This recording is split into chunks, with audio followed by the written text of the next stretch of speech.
Shampoo और hair oil बदल बदल कर थक गए हैं, लेकिन बाल है कि झड़ना बंद ही नहीं होते। दरअसल इस मामले में समस्या दो तरफा है, इसलिए सिर्फ शैम्पू या तेल बदलने से काम नहीं बनेगा, बल्कि आपको उन फैक्टर्स पर भी काम करना पड़ेगा जिनके कारण बाल झड़ रहे हैं। इसके बाद आपकी समस्या दूर करेगी साइंस, क्योंकि साइंटिस्ट ने नई रिसर्च में बालों की जड़ों और सेल्स में होने वाले उस बदलाव का रहस्य पता लगा लिया है, जिसके कारण कोई व्यक्ति गंजा हो जाता है। बाल झड़ने के दौरान स्किन और बालों की रूट्स में क्या बदलाव होते हैं, क्यों बालों का झड़ना हेरिडिटी बन जाता है, इन कारणों पर रिसर्च करने के दौरान सबसे पहले इन कारणों की जांच की गई है कि आखिर बाल तेजी से क्यों झड़ते हैं।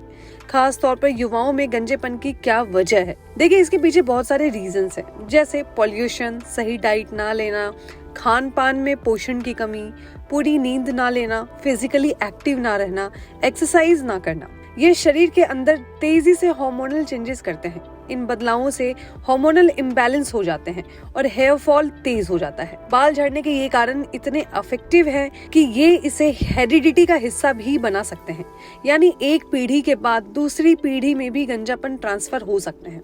अब जानते हैं कि क्या है बालों से जुड़ी रिसर्च। यूनिवर्सिटी ऑफ कैलिफोर्निया के साइंटिस्ट ने अपनी रिसर्च में एक ऐसे प्रोटीन का पता लगाया है जो इम्यून सिस्टम को सपोर्ट करने और हेयर फॉलिकल्स की ग्रोथ साइकिल को मेंटेन करने में मदद करता है।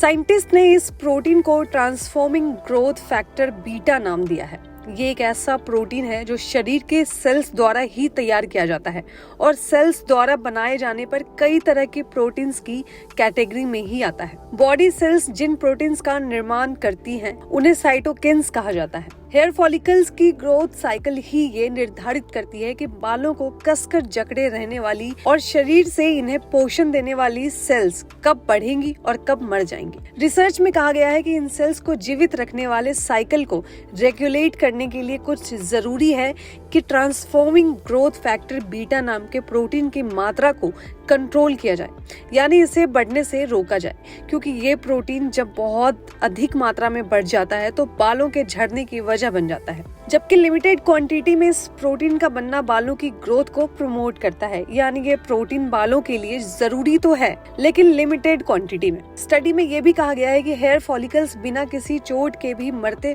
और रिवाइव करते हैं। खास बात यह कि हेयर फॉलिकल्स कभी भी अपने स्टेम सेल रिजर्वोयर को सूखने नहीं देते हैं। जीवित स्टेम सेल्स को जैसे ही डीजेनरेट होने का सिग्नल मिलता है, ये डिवाइड होकर एक नई स्टेम सेल बनाती है और खुद एक हेयर फॉलिकल के रूप में विकसित हो जाती है।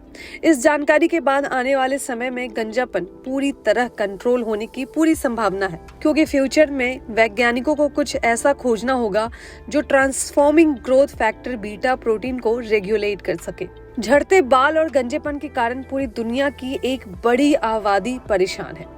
इस रिसर्च के बाद आखिर ये तो साफ हुआ कि गंजापन आता क्यों है और स्किन में आखिर ऐसा क्या घटता है कि बड़ी संख्या में लोगों के बाल पूरी तरह गायब हो जाते हैं और फिर कभी उगते ही नहीं। रिसर्च उम्मीद जगाती है कि आने वाले दिनों में साइंटिस्ट जरूर इस समस्या का समाधान खोज लेंगे। आपका इस पर क्या कहना है, कमेंट सेक्शन में हमें जरूर बताएं और हेल्थ लाइफ को सब्सक्राइब जरूर कर लें। और इसी तरह की जानकारी के लिए आप जुड़े रहिए हेल्थ लाइफ के साथ।